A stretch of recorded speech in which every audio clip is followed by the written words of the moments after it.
देखिए हमारा देश है बड़े है ना, और आज भी विकासशील है। इंटरेस्टिंग बात है, रशिया है। हम कब विकसित बनेंगे?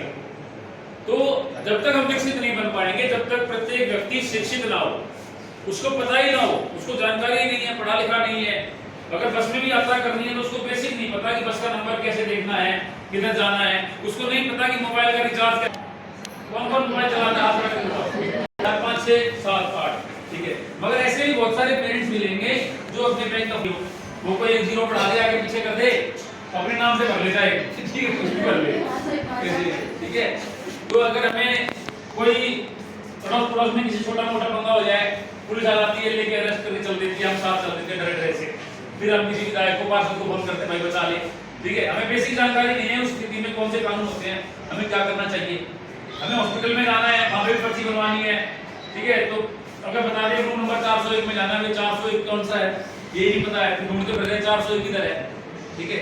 तो अगर हम पढ़ना जानते हो बेसिक तो हम पहुंच जाएंगे एक बार। और जितनी भी देखो, हर भाषा हम बात कर रहे हैं, मैं हिंदी में बात कर रहा हूँ, है ना। हर भाषा एक कोड होती है, हर भाषा एक कोड है। जैसे फौजी लोग बात करते हैं दुश्मन के बारे में, तो चार्ली अल्फा 2 ऐसे करके किसी को समझ में ना आए, उनका अपना कोड होता है। हमारा हिंदी भाषा में हम लोग बात कर रहे हैं तो ये भी एक कोड है। अगर आपको हिंदी आपको आती है तो आप उस कोड को डिकोड करके मेरी बात समझ पा रहे हो। मगर यही मैं मलयालम भाषा में, उड़िया भाषा में बात करने लगूं आपसे, आपको उड़िया तो नहीं आती, तो आप उसको डिकोड नहीं कर पाओगे। मैं एक बार घूमने चला गया पंजाब में, तो वहां पर देखा कि बसों पे सब कुछ पंजाबी में लिखा हुआ है। मैं तो बिल्कुल अनपढ़ हो गया, वहां इंग्लिश भी नहीं और हिंदी भी नहीं, दोनों में कुछ भी नहीं। और किसी से पूछूं तो बताया नहीं। बड़ी मुश्किल से जैसे तैसे हरियाणा का बेचारा कंडक्टर मिल गया मेरे को, उसने मुझे बिठाया और वो मुझे लेके आया। मैं उससे पूछूं, किसी से पूछने जाऊं कि ये बस किधर जाएगी, आगे आगे चल, आगे चल, आगे चल, ज्यादा पुरानी बातें नहीं है, 2-3 साल से। तो ऐसे जो बेचारे हमारे ज्यादातर देश में हिंदी बोली जाती है, जिनको हिंदी नहीं आती, इंग्लिश नहीं आती, बेसिक मैथ नहीं आता, उनको कितनी दिक्कत आती होगी, हम लोग इस बात को समझ सकते हैं, ठीक है। तो हमारी शिक्षा नीति में सरकार कहती है कि देश विकसित जब होगा, देश आगे जब बढ़ेगा, जब हर व्यक्ति बढ़ेगा।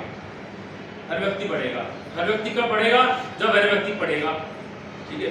बेसिक जानकारी, पढ़ाई लिखाई का मतलब ये नहीं कि लंबे लंबे सवाल निकालने आते हो, मगर जिंदगी में अगर सब्जी वाले के पास गए हैं तो उससे पूछे कितनी सब्जी हो गई, तो हम ये नहीं कि वो आपको कह दे कि 450 की और आप उसको 500 दे के बोलो भाई मेरे पे इतने ही है, बोलो चलो जी बहन इतने ही दे जाओ तो लेके रख ले, आप चुपचाप उतने दे के आ जाते हो। और बहुत सारे बच्चे भी ऐसे करते हैं आजकल के हमारे, है ना, वो चुपचाप जाते हैं इतने पैसे मांगे उससे। तो ऐसी चीजें हमें आनी चाहिए।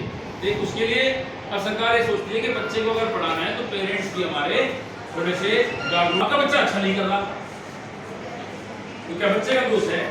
ऐसा नहीं है, खाली बच्चे का दोष नहीं है, ठीक है। बच्चे के लिए स्कूल में सारी सुविधाएं सभी बच्चों को एक जैसी मिलती हैं, मगर उसके बावजूद भी कुछ बच्चे ऐसे हैं, हम सभी पेरेंट्स लगभग देखो ज्यादा अंतर नहीं है। अगर मैं फोटो खींच के आपको दिखाऊं, आप लोग सभी एक जैसी कैटेगरी के ही, कोई ज्यादा करोड़पति अरबपति नहीं है, कभी नहीं है कि रोड पे भीख मांग रहा है, सब बिल्कुल सेम लेवल के से पेरेंट्स हो आप, है कि नहीं है। मगर उसी में कुछ बच्चे बहुत अच्छा कर रहे हैं, कुछ के बच्चे अच्छा नहीं कर रहे हैं। इसका कारण क्या है? इसका कारण कहीं ना कहीं पेरेंट्स अपने अंदर भी खोजे। इसको बोलते हैं बेसिक पेरेंटिंग टिप्स, ठीक है, कि अच्छा पेरेंट क्या होता है, हम अच्छे पेरेंट्स कैसे बने, ठीक है। अगर मैं आपके सामने आज प्रिंसिपल खड़ा हूँ, मेरी माँ भी बिल्कुल आपके जैसी ही थी, तो ज्यादा पढ़ी लिखी नहीं थी, 8वीं पास थी, आप में शायद 10वीं पास भी कोई बैठी हो, 7वीं 8वीं पास, मगर वो अच्छी पेरेंट्स थी। अच्छी पेरेंटिंग कैसी होती है? अपने बच्चे का क्या ध्यान रखना है, ये नहीं चुप कराने के लिए फोन पकड़ ले, उसको फोन दे दे चुप कराने के लिए, चुप कर लेगा, मगर साथ साथ उसकी आंखें तो गई, तो जब 8वीं पास